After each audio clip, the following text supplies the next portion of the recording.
I know nobody in here wants to have to pick who to believe between Jody Wilson-Raybould and Chrystia Freeland. Nobody wants to know that one person has to be right and another person has to be wrong. There are always going to be a range of perspectives that we need to listen to. But ultimately, diversity, as we see right here in this room, diversity only works if there is trust.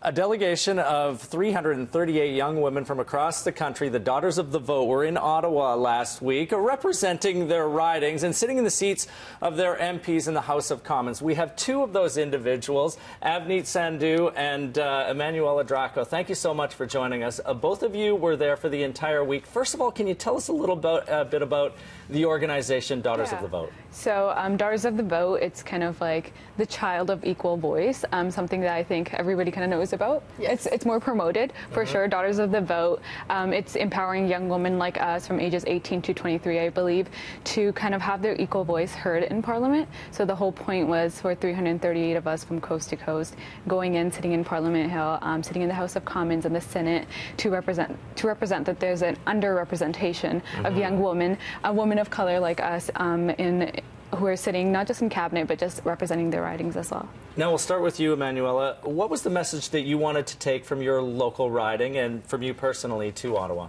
Well, I went representing Vancouver East, and my MP is Jenny Kwan. So I went there with the intention of asking questions about the United Nations International Decade of People of African Descent, and kind of probing into why not a lot of national initiatives or any have been put into place at all, and to kind of have conversations with other people in this space about what we're working on and what we find important to us.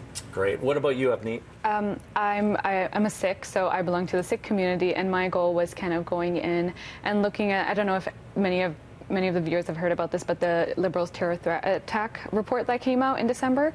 So as somebody from the Sikh community, I'm considered a threat to Canada and a security threat to Canada. So my goal was kind of going in and talking to a potential leader about if he does win being Prime Minister, what are his policies and how he's going to change that, and how a major minority like me won't be considered a threat to Canadians. And the other message was going in and talking to Miriam Monsef, who's the honourable cabinet member of the Liberal Party, and talking to her about how she's using funding to empower women in the Middle Eastern countries, especially Afghanistan, and where that funding's going, and how she's working on empowering women that are from rural areas. And you had a sit down with Jagmeet Singh, which is absolutely amazing, and maybe we'll touch on that in a moment. First of all, now, when this whole thing broke with Jody Wilson-Raybould and Jane Philpott, this happened the day before you were supposed to be in the House of Commons.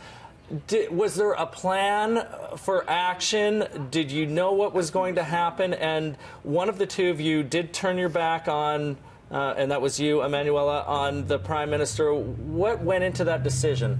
Well, I think it's important to highlight that both of those demonstrations were Indigenous-led.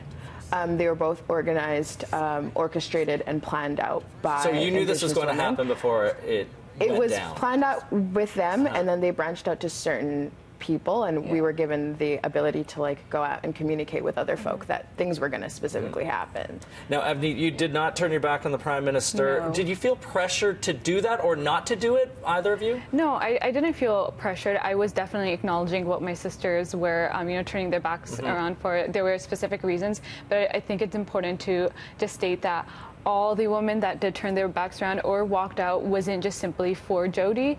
There were various reasons. A lot of them were, turning their backs around for, just Indigenous women were turning their backs around for their specific reasons, but I did not feel pressured. I acknowledged, where I was sitting, and I acknowledged that they turned their backs around, but no. And now there was some talk of some bullying on Facebook about people's specific decisions. Did you feel any of that, Emanuela? There has been specific targeting, calling people unprofessional, calling little girls, telling us that we were just all classless, characterless, stuff like that.